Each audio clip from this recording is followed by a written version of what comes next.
বাংলাদেশৰ অস্থিৰতাই কঢ়িয়াইছে ভাৰতলৈ অখনি সংকেত। গন্দাই গন্দাই বাংলাদেশী সোমাইছে ভাৰতত। সীমান্তত আটক ভাৰতীয় আধাৰ কাৰ্ড সহ বহু লোক। চিন্তিত মুখ্যমন্ত্ৰী গৃহ বিভাগ। বাংলাদেশত অস্থিৰ চৰকাৰ বিৰোধী প্ৰতিবাদৰ অন্ত পৰিল যদিও বহু বাংলাদেশী নাগৰিকৰ বাবে এতিয়া অসম তথা ভাৰতেই আশ্ৰয়ৰ শেষ স্থান হিচাপে বিবেচিত হৈছে। যোগাযোগ ভাৰতীয় দালালেৰে ৪,০০০ টকাত বনাইছে ভাৰতীয় আধাৰ কাৰ্ড। প্ৰৱেশ কৰিছে ভাৰতত মেঘালয় হৈ। অসম আৰু মেঘালয় হৈ পৰিছে ট্ৰানজিট ৰোড। অসমত প্ৰৱেশ কৰি দক্ষিণৰ বিভিন্ন ৰাজ্যলৈ কৰিছে গমন। অধিকাংশই শ্ৰমিক হিচাপে হৈছে নিয়োজিত।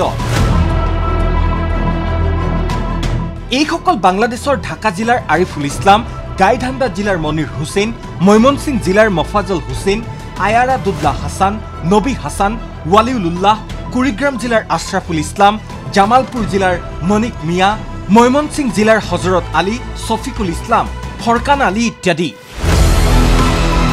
এইসকলৰ টাৰ্গেট তামিলনাডু। কোনোবাজন আছিল যদি দৰ্জী, কোনোবাজন মিস্ত্ৰী, কোনোবাজন শ্ৰমিক। আৰক্ষীৰ জেৰাত ভয়ংকৰ স্বীকাৰোক্তি 12 বাংলাদেশী নাগৰিকৰ। বাংলাদেশত এজেণ্ট আছে। এজেণ্টে যোগাযোগ কৰি দিয়ে ভাৰতীয় এজেণ্টেৰে। ৪,০০০ টকা লয় আধাৰ কাৰ্ড বনাই দিয়াৰ নামত। ভাৰতত প্ৰৱেশৰ লগে লগে হাতত তুলি দিয়ে ভাৰতৰ নথি। অধিক টকা দিলে ট্ৰেইনৰ টিকট পৰ্যন্ত দিয়ে দালালে। খাৰুৱা বান্ধা আৰক্ষীয়ে 12জন বাংলাদেশীক জেৰা চলাই থকাৰ মাজতেই পশ্চিম গাৰো পাহাৰৰ হেলেডেগঞ্জত আৰক্ষীয়ে কোনাচৰত আটক কৰে আন 17গৰাকী বাংলাদেশী নাগৰিকক। ভাৰতত প্ৰৱেশ কৰিছিল মেঘালয়ৰ ডালু হৈ। অহাৰ কথা আছিল গুৱাহাটীলৈ। 17গৰাকীৰ ভিতৰত 16গৰাকীৰে আছে ভাৰতীয় আধাৰ কাৰ্ড, য'ত 2গৰাকী মহিলা নাগৰিকো আছে। ধাৰাবাহিক এনে ঘটনাই শংকিত কৰি তুলিছে গৃহ বিভাগক। কাঁটা তাৰ নথকা অঞ্চলেৰে এনেদৰে আহিব পাৰে জেহাদী, অস্থিৰ কৰিব পাৰে ভাৰত, যি কাৰণত অধিক সষ্টম হোৱাৰ দৰকাৰ আৰক্ষী প্ৰশাসন। এই হাৰত যদি মৌলবাদী প্ৰৱেশ কৰে ভাৰতত, বহু ভয়ংকৰ বিপদৰ সন্মুখীন হ'ব পাৰে অসম তথা ভাৰতবৰ্ষ, যি কাৰণত পেট্ৰলিং বৃদ্ধিৰ পোষকতা অসম চৰকাৰৰ। হাত চিঙিমাৰীৰ পৰা মকিবুৰ ৰহমানৰ ৰিপৰ্ট, ND24।